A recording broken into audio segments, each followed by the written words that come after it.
Dernière partie de cette émission, vous le savez, on arrête avec l'actualité. Ce soir, on va parler de musique et je suis très très heureux de vous proposer un dernier petit quart d'heure avec une partie de la troupe de Starmania. Bonsoir à toutes et tous. Bonsoir. Quel plaisir de vous recevoir quand même. Ben oui, parce qu'avec moi, j'ai évidemment Adrien Fruit.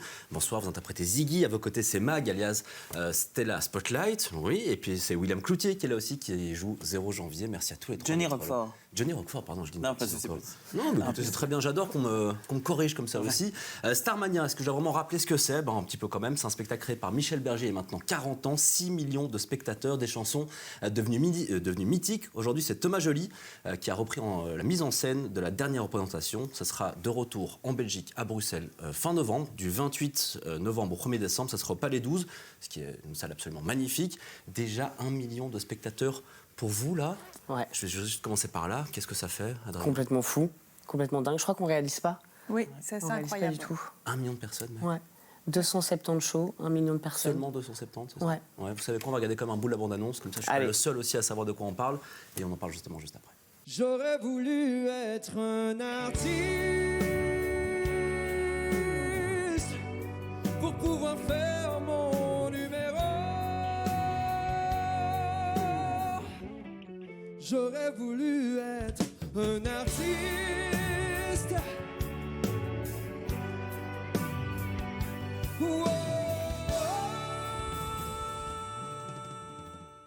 Un tout petit bout quand même, hein, évidemment. Ça fait quoi justement de tourner dans un spectacle aussi mythique, franchement?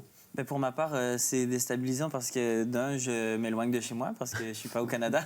C'est vrai ça. Donc, pour l'accent, hein, légèrement. Oui, accent du Québec. Et on Et est encore déjà dans la troupe La Moitié qui est du casting québécois.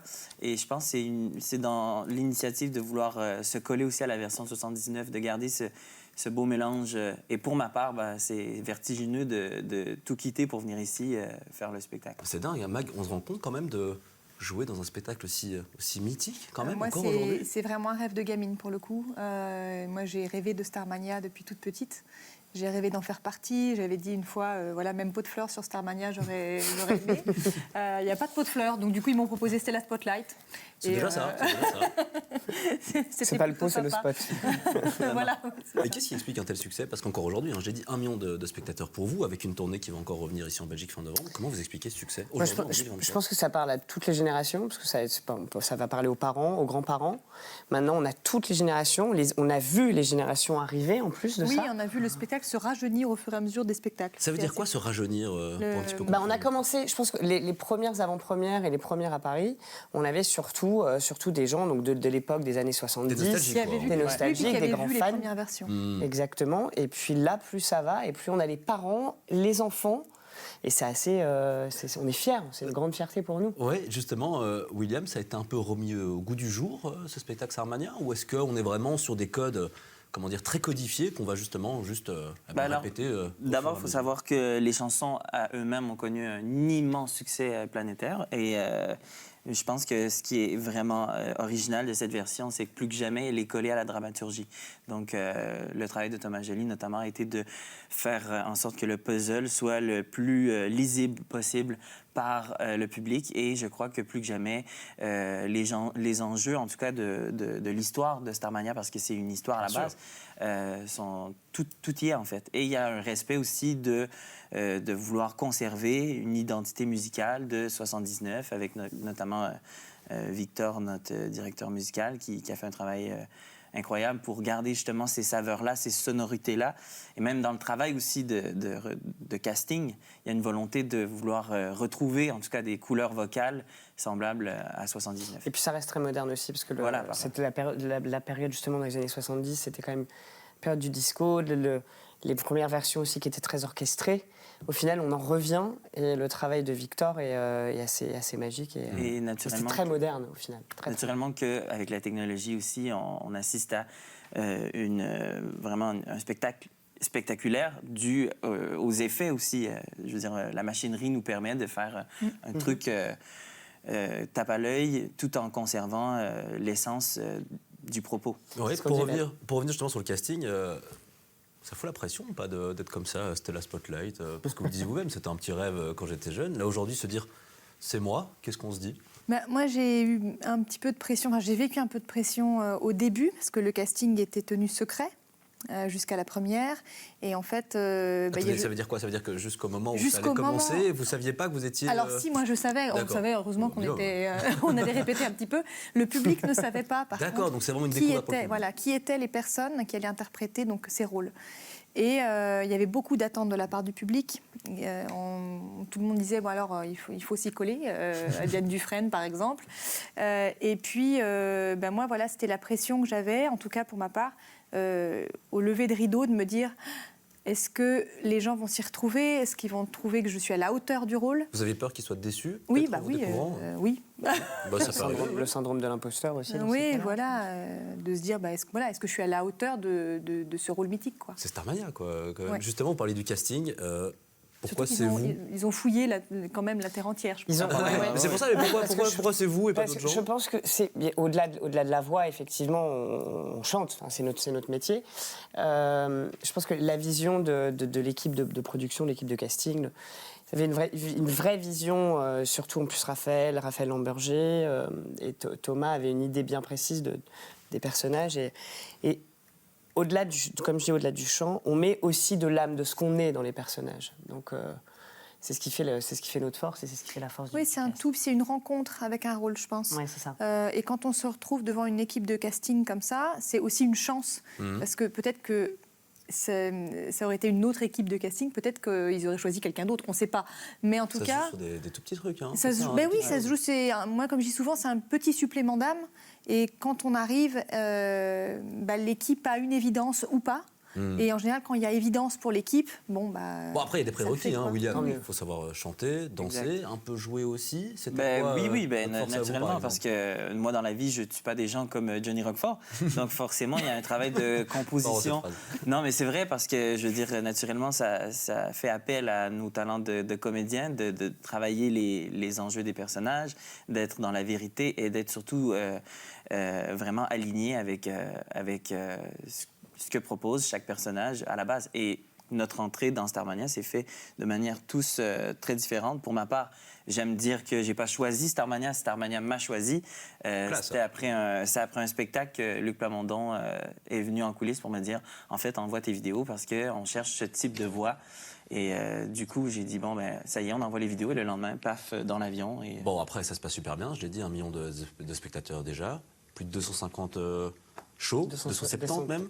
Oui, en Belgique, attention. Oui, c'est ça. Pas un peu intense, ça, Adrien, quand même? C'est quoi? C'est tous les soirs depuis octobre 2022? À peu près. On a eu des petites pauses quand même. Mais on fait ce qu'on aime. Nous, on est passionnés. Je pense que c'est le rêve d'une vie aussi. C'est de l'amusement aussi ou pas encore aujourd'hui? Oui, bien sûr. C'est obligé, ça, non? Sinon, 270 réalisations... Mais je pense qu'à un moment donné, on est obligé aussi de prendre du plaisir, de s'amuser. Grâce aussi à la mise en scène, à Thomas, on a réussi... Enfin, on a un cadre à respecter dans la mise en scène, mais on a aussi une grosse liberté. Une liberté de jeu, une liberté de chant aussi. Ça, vous aimez? Parce que parfois, les gens aiment bien qu'on soit vraiment dans des mais codes on est quand même cadré, mais avec de la liberté. Et c'est pour ça aussi qu'on ne s'ennuie pas. Et il ne faut pas s'ennuyer sur ce. On ne peut pas s'ennuyer sur ce genre de spectacle. L'équipe créative a composé avec nos personnalités, que ce soit les personnalités vocales ou les personnalités de jeu, ce qu'on est dans la vie. Ils ont vraiment laissé la place à ça. Et c'est vrai que, de toute façon, je pense que si on ne s'amuse pas dans notre métier, il faut en changer. Surtout si on se tape 270 choses. C'est du spectacle vivant, on est obligé. Oui, puis je crois qu'on a un spectacle aussi qui nous nourrit humainement parce que tout ce que ça défend, en fait, et en ce moment, plus que jamais, il faut voir.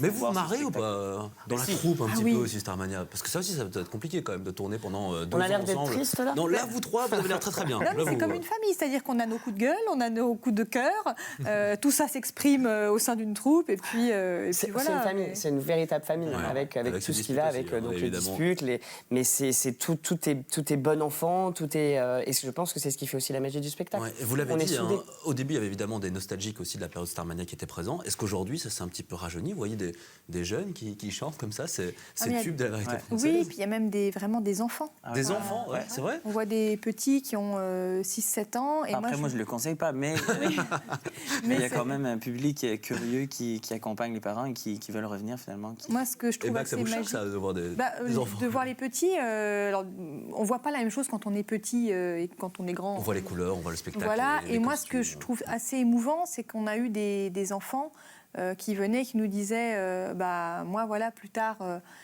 j'aimerais faire ça. Et je me dis, tiens, moi, je me souviens, quand j'étais petite, j'ai vu des spectacles qui m'ont donné envie de faire ce métier. Il y a des chanteurs qui m'ont donné envie de faire ce métier.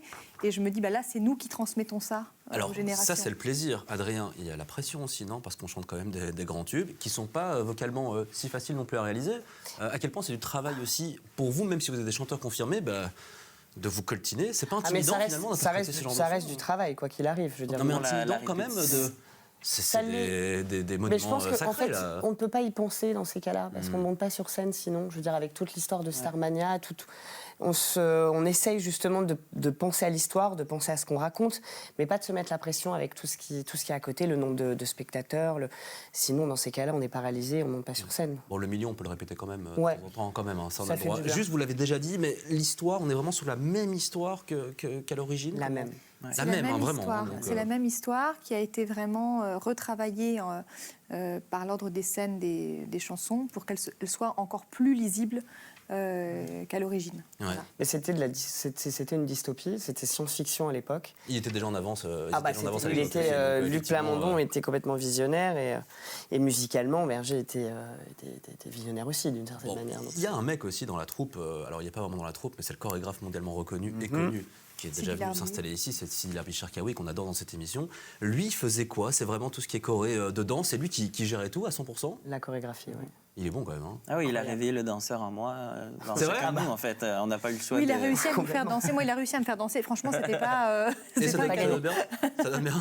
Oui, ça va, je crois. Mais on n'était pas danseurs. En fait, je crois qu'on n'était pas danseurs et ils ont quand même réussi, surtout. Enfin, Sidi Larbi. Ils ont composé avec nous aussi. Ouais. Oui. Avec nos possibilités. Donc il y avait Sidi Larbi-Cherkaoui. Il était assisté aussi de Kevin et Josépha qui nous ont vraiment pris par la main et amené là où on pouvait aller à notre maximum. En fait, il y a eu un vrai soutien au-delà du travail, un vrai soutien moral de nous aider parce que automatiquement on se retrouve sur un tel projet avec une telle pression qu'on se met. Enfin, on se met tous une grosse pression et on n'est pas des danseurs, mais ce qui nous a vraiment aidé, c'est le fait de en fait, vous l'êtes tous. Il faut juste vous faire confiance, il faut juste travailler. Faut travailler.